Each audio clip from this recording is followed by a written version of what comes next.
Good morning.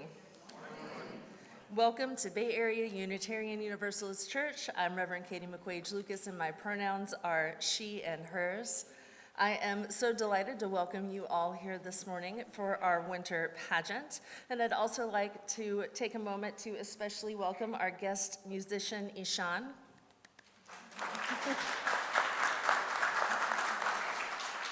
Thank you for stepping in when we needed you. We are very appreciative. Whoever you are, whomever you love, however you have arrived here in this place today, in body, in mind, in spirit, whether you're joining us in person or watching us later online, wherever you are on your spiritual journey, we are glad that you are here and you are welcome here.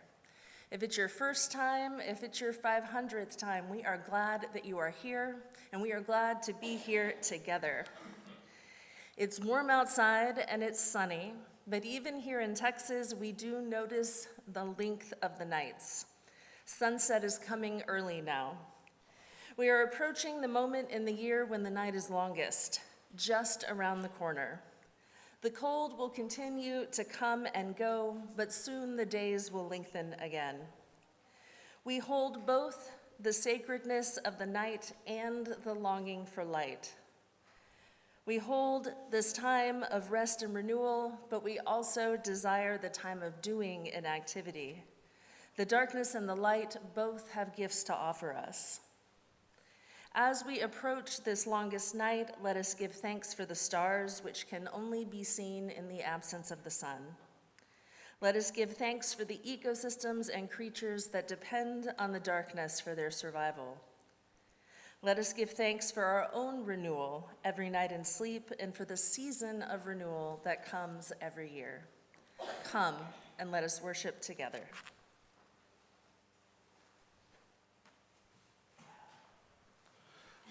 Mark Sheehan will be our chalice lighter this morning, if you would, please.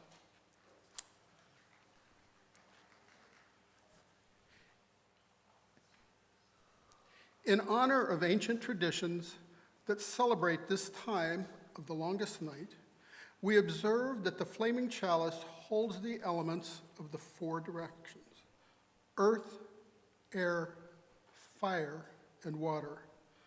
The lamp oil for the earth, the air that feeds the flame, the fire we light, and the chalice itself, the cup, the symbol of water. We light our chalice and reflect on the light we need to guide us through hard times. The light of our shared faith, the light of loving community, the light of love, joy, and hope. Like many of you, I wasn't raised Unitarian Universalist. Instead, I grew up in a traditional Methodist church where every week we sang hymns from a physical hymnal. That simple act of reading music from a book helped lay the foundation for my lifelong love of music. And as a musician, I resonated with this recent Facebook post by a gentleman named Stephen Vaughn. He writes, "There are many reasons why holding a hymnal is important. Practically speaking, they can't break down in the middle of a liturgy like technology can. Musically, they teach. Looking at the notes as opposed to just lyrics helps us learn the basics of melodic direction and rhythmic value, giving us the first steps in learning to read music. Theologically, we don't just see what the worship leader has selected. Instead, we're exposed to our full repertoire. We can turn the page and encounter hymns in other languages, reminding us of our church's diversity. Seeing old hymns next to new ones unites us with the believers throughout history. And hymnals are symbols of consistency. Unlike a screen that might fade or a bulletin we discard, they demonstrate that what we sing is worth keeping around, as well as reminding us that prayer is continuous and can't be turned off or discarded. So, hold your hymnals proudly, and please join me in singing hymn number 235, Deck the Halls. Beautiful introduction, and then we're singing Deck the Halls. I kind of love it.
As we covenant with one another, we bind ourselves together in the presence of this religious community to express our deepest and most cherished convictions as they are borne by each person, to find a common vision for a better world, to seek the life of the Spirit as it is known by each person, choosing with reverence its name and to walk together in the way of truth and love, as it is shown to us and to all people in word and deed. With these words, inspired by the Salem Covenant of 1629, please join me now as we affirm our covenant with one another, and the words are printed in your order of service. We don't have them on the screen today. So, love is the doctrine of this church. The quest of truth is its sacrament, and service is its prayer. To dwell together in peace, to seek knowledge in freedom, to serve humanity in fellowship, thus do we covenant with one another. Our unison reading this morning is number 542, Solstice. It is by Diane Lee Moomey. Again, it's number 542, Solstice.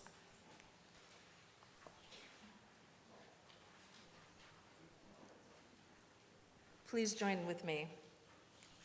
Again did the earth shift. Again did the nights grow short and the days long. And the people of the earth were glad and celebrated, each in their own ways.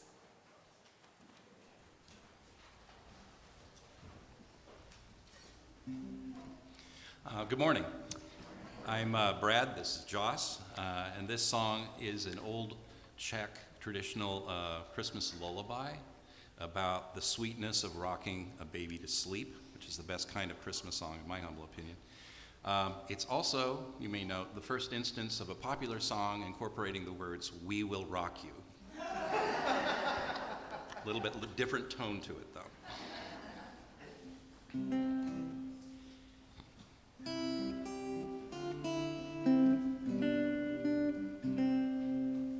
Little baby, sweetly sleep, do not stir, we will lend a coat of fur, and we will rock you, rock you, rock you, we will rock you now.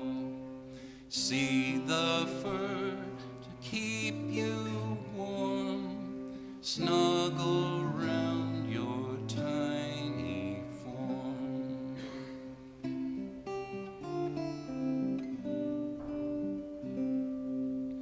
Mary's little baby sleep, sleep, sweetly sleep, sleep in comfort, slumber deep, and we will rock you, rock you, rock you, we will rock you now. We will love you all we can, darling, dancing little lamb. We will rock you, rock you, rock you, we will rock you now. We will rock you, rock you, rock you, we will rock you now.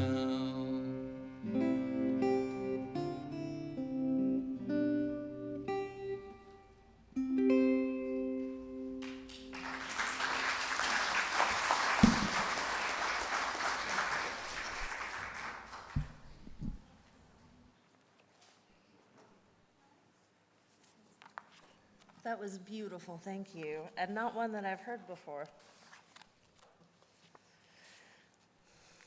Advent is a season of waiting, a season of expectation and longing.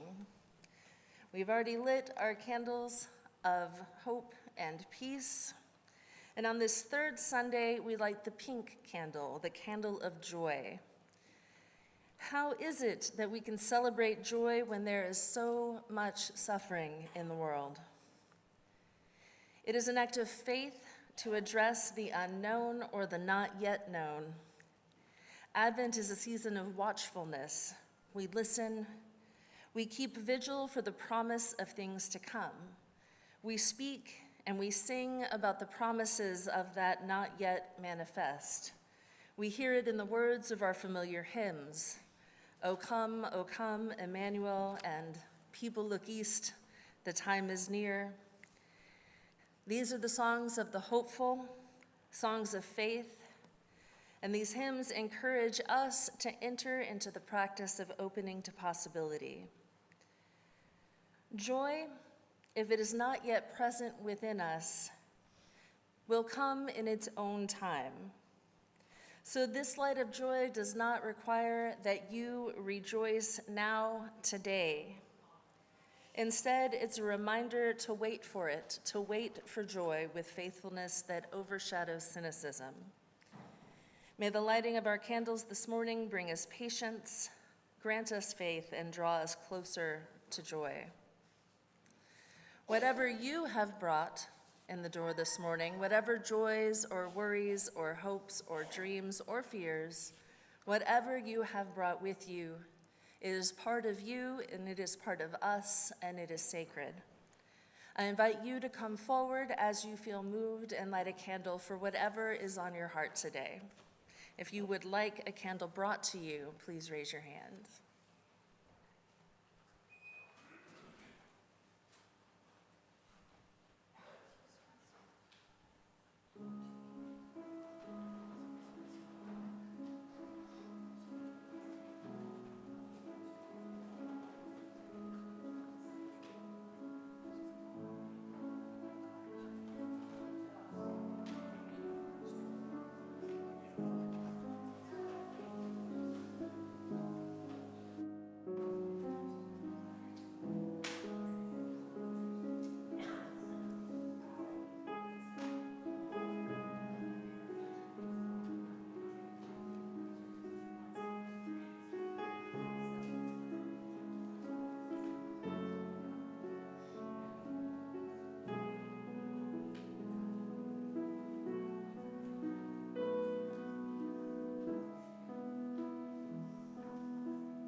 I have a winter blessing for us from Reverend Victoria Safford.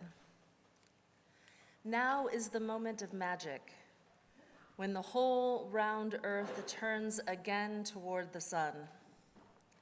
And here is a blessing. The days will be longer and brighter now, even before the winter settles in to chill us. Now is the moment of magic, when people beaten down and broken, with nothing left but misery and candles and their own clear voices kindle tiny lights and whisper secret music. And here is a blessing. The dark universe is suddenly illuminated by the lights of the menorah, suddenly ablaze with the lights of the Kanara, and the whole world is glad and loud with winter singing. Now is the moment of magic, when an eastern star beckons toward an unknown goal. And here's a blessing. They find nothing in the end but an ordinary baby, born at midnight, born in poverty. And the baby's cry, like bells ringing, makes people wonder as they wander through their lives what human love might really look like, sound like, feel like. Now is the moment of magic, and here is a blessing. We already possess all the gifts we need. We've already received our presents, ears to hear music, eyes to behold lights, hands to build true peace on earth, and to hold each other tight in love. May it be so, and amen. Please remain seated for our meditation hymn. It's number 55, Dark of Winter.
It is now time for our pageant, and it's going to take us a moment or two to figure out which of us is where. Are you going to use the folder and be here? Should I take the other mic? Sure. However you want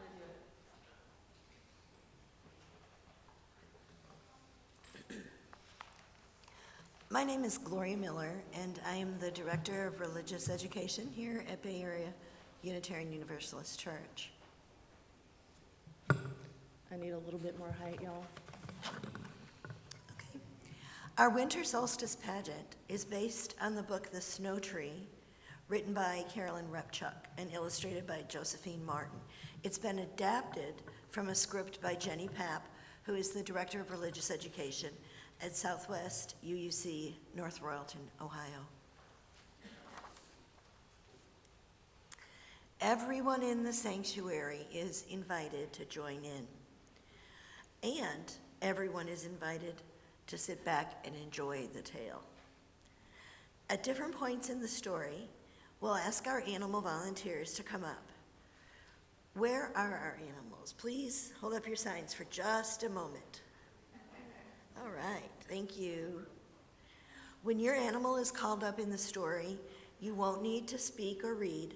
Just hold your sign in front of you or up high for everyone to see, and bring your item, the felt item that you were given, to add to the tree. And then you will sit in the front row, and the next animal will come up. Now, some of you, when you arrived, received a little felt item. Is that correct? Yes. Okay. Please raise your hand if you didn't receive a felt item. All right. Millie has the basket, and she's going to be coming around, and can I get some more youth to help her pass out the felt items to people that don't have them? Okay? All right. Jace, can you help her? Just take a handful and pass them out to the people with the And try to hit this side of the room over here. Their hands up. Yeah.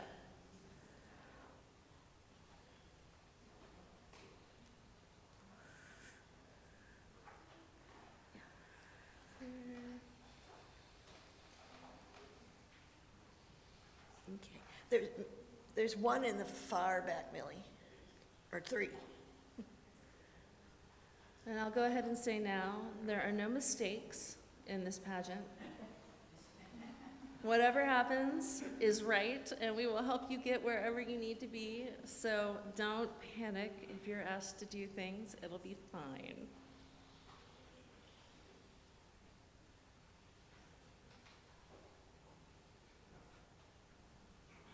Okay. And so you'll wait for the cue We got one more right here. that starts kind of like this.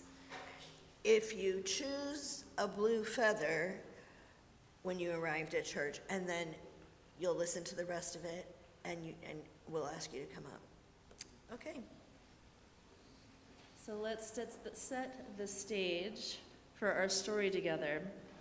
Once upon a time, there was a bear.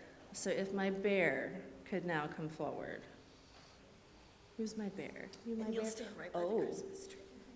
you have a lovely cape. So Bear was born in the spring. Bear had not yet experienced their first winter. And Bear grew quickly during the warmth of summer and was almost a grown-up. And so it was time to leave home and go strike out on his own. As the days grew shorter and cooler and the leaves turned orange, he found a cave to sleep away the winter. On one particularly warm day, Bear kind of woke up. It happens sometimes. And Bear looked outside, and the whole world was white. "Where have all the colors gone?" said Bear, for he'd never seen such a thing. But the wind didn't answer. The wind was not entirely helpful. The wind carried the bear's cries to his friends in the forest. And one of these friends was Lynx. In short order, Lynx appeared out of the snow, and he held an orange leaf. He said, "This is for the snow tree, so we'll remember the warm glow of fall and the burning sunset of the evening sky." Thank you, Lynx. Thank you. You can sit in the front row now. Hold on to it. You can set it down once you're seated. Next came Squirrel. Squirrel had scarlet berries and brought it to Little Bear. Squirrel said to remind us of the flowers and fruits from the forests and fields. Very nice. Thank you. Thank you, Squirrel.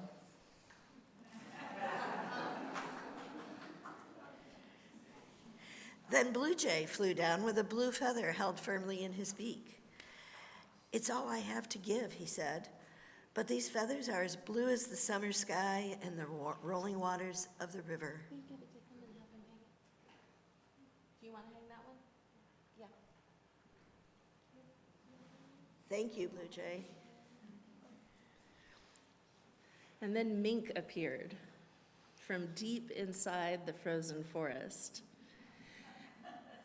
Mink declared, nature's finest fur, brown like the rich earth beneath the snow. And so mink added velvet fur to the growing collection on the snow tree. Now, if you chose the gifts of orange autumn leaves, red berries, blue feathers, or velvety fur when you arrived or when it was distributed, please come forward and decorate the snow tree with gifts from lynx, squirrel, blue jay, and mink. Bear is here to help you, or you may pass it off to another person.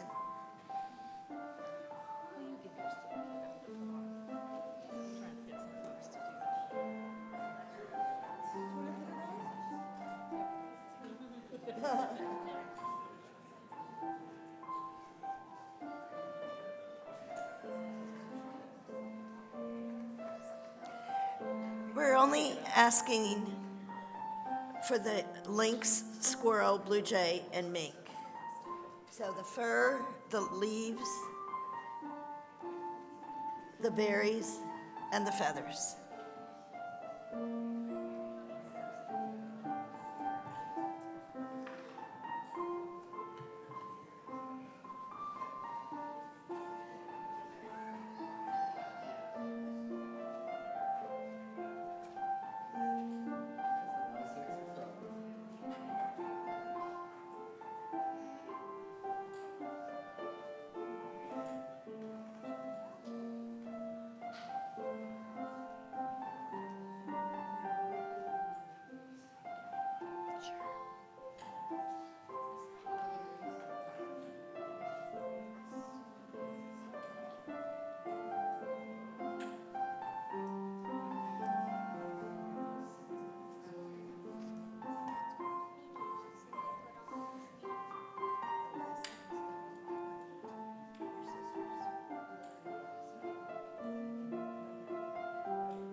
Yes.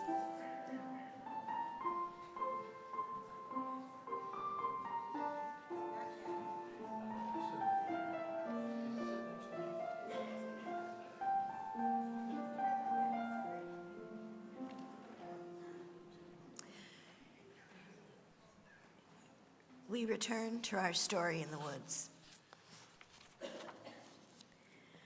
Bear looked up as his friend Raccoon came padding softly through the snow. Raccoon spread green shoots before him. He said, "My offering is to remind us of the green of spring, of new life after the sleep of winter."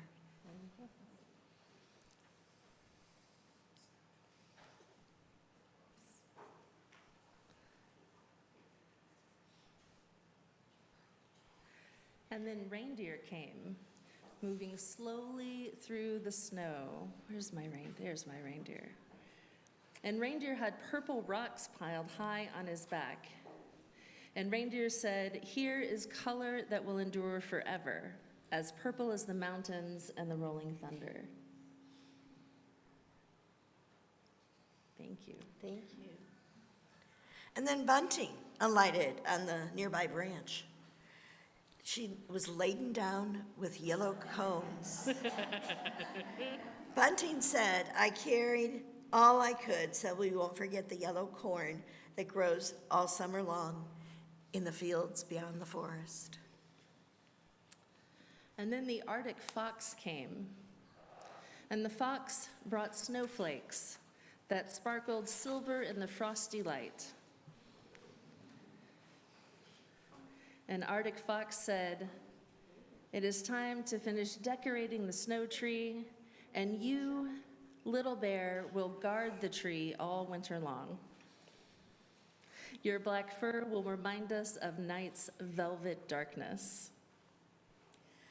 If you chose the gifts of green shoots, purple rocks, yellow pine cones, or snowflakes, would you please come forward and decorate the tree with these gifts from raccoon, reindeer, bunting, and Arctic fox? Or you may pass it off to another person.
We may be running out of room.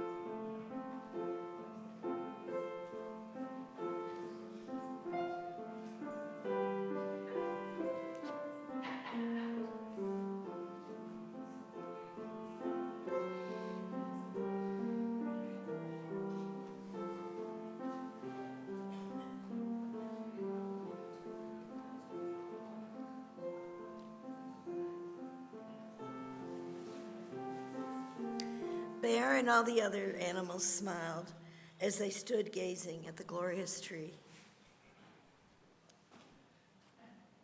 Last of all, coming out of the woods was Moose. Moose had a bright golden star, and Moose said, "Let's set the star high on the tree to let the light shine out to all the creatures of the forest, that they may gather to celebrate the season, the beauty of peace and friendship."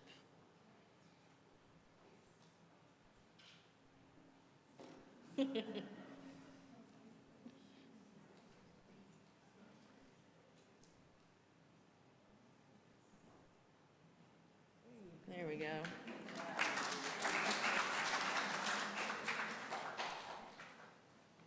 As the day passed, the animals celebrated with Bear and continued to talk and laugh. And as the daylight waned one by one, they each took their leave as they sought their nighttime lairs. "What?" said Bear as the friends said goodbye. "We haven't seen each other in months, and why is it getting dark so soon?" Night fell, and Bear was left alone with the snow tree. And as it became darker and darker, The tree's beautiful colors and reminders of warmer days waned until the forest faded into a blur of soft grays and blues. And left alone in this strange land and cold, Bear felt himself beginning to tear up when Snow Owl arrived on silent wings.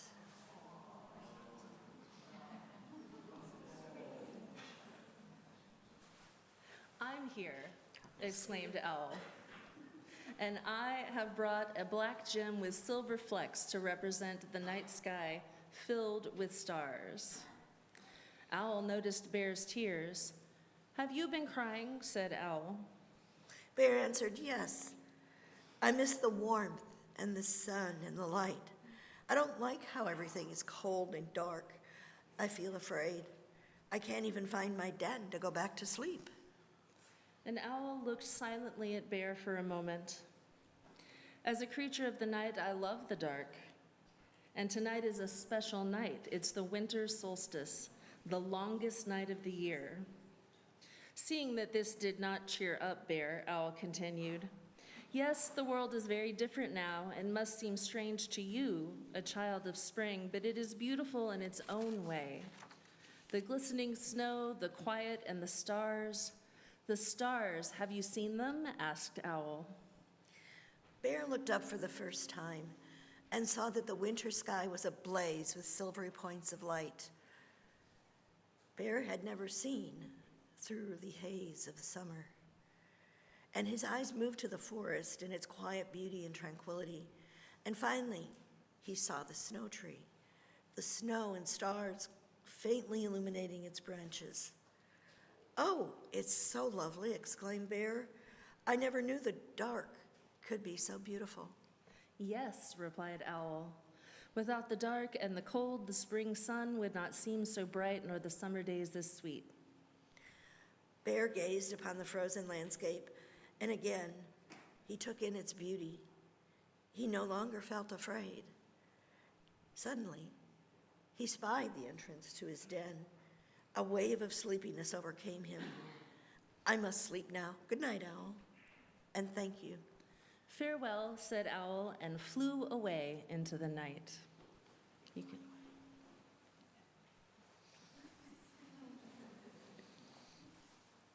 With one last glance at the snow tree, Bear made his way to the den and curled up for a long winter's sleep.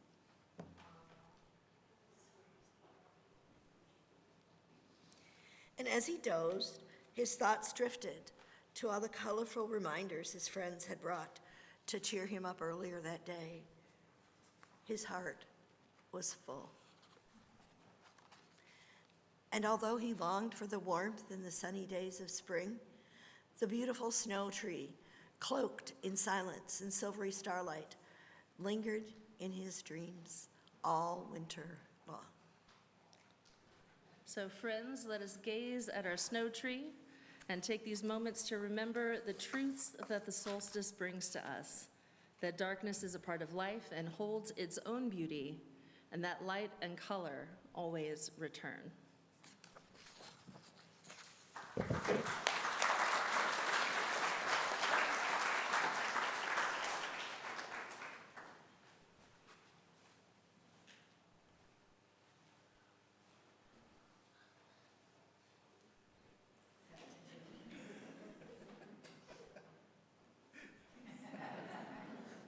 I think I'm only going to make it worse if I keep messing with it. Oh, and I think I need to turn the other microphone off.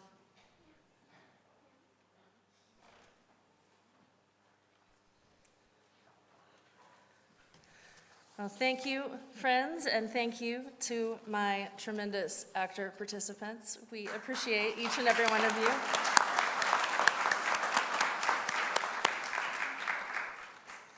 Now is the time for our offering, a gift given in generosity and received in tremendous gratitude. It is our work and our labor and our funds that keep this church going and that contribute to its work in the larger world. Please give as generously as you are able, and know that if you are a guest with us and it's your first or your second or your third time, your presence is gift enough.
Please join me in saying, "This gift from the abundance of my life blesses me, our ministries, and the world."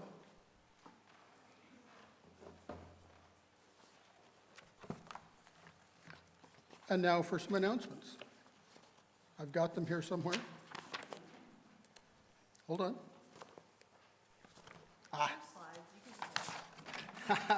Here we go. Join us on Wednesday, December 18th for a warm and welcoming evening at church. Dinner will be served at 5:30, featuring turkey vegetable soup, rolls, salad, and dessert, with vegan options of harvest vegetable soup and mac and cheese. And after dinner, stay for our special winter solstice vespers at 6:30 p.m. in the sanctuary. This reflective service celebrates the quiet beauty of winter's darkness before the days begin to grow longer. It's a perfect opportunity to pause, connect, and recharge your spirit. Everyone is welcome. This holiday season, there are two wonderful ways to help those in need. Our annual mitten tree in Cockrell Hall is ready to be decorated with your generous donations of new mittens, gloves, hats, scarves, rain gear, socks, and ponchos. These will be given to Search, a Houston-based organization supporting homeless families. Please bring toys by December 22nd to help brighten the holiday season for children in need. Your kindness makes a difference. Are you looking to build deeper connections? Small groups at BAUUC are a great way to engage in meaningful conversations and explores life's big questions together.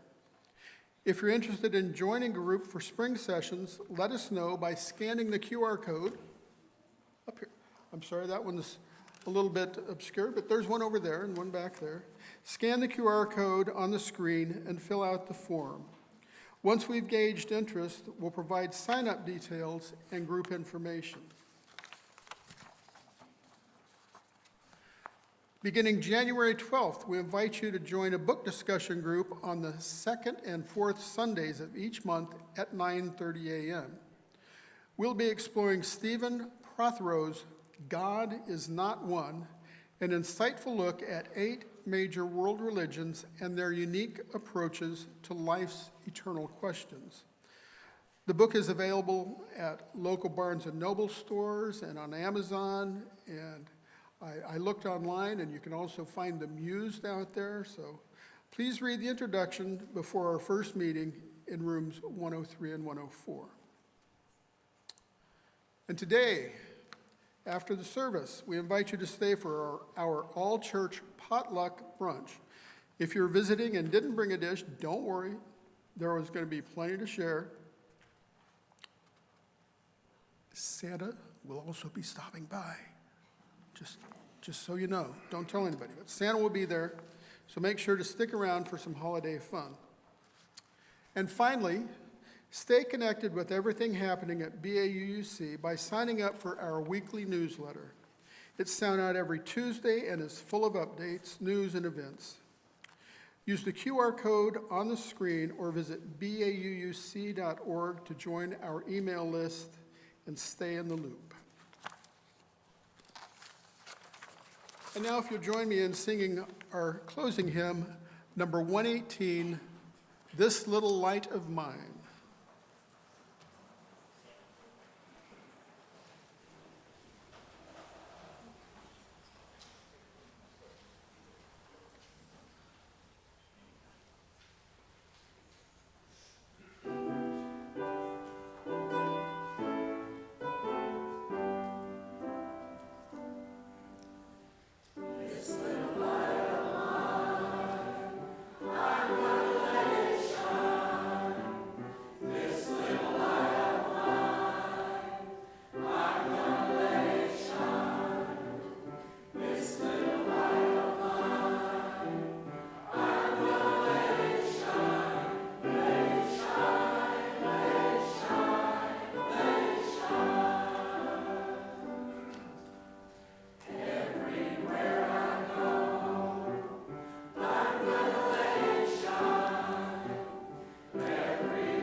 So whether you are going into the darkness without need of a light, whether you need to be a light in the darkness, wherever you are in this season is right and good. May you find hope, peace, and joy in this holiday season. Go in peace, and I'll see you at brunch.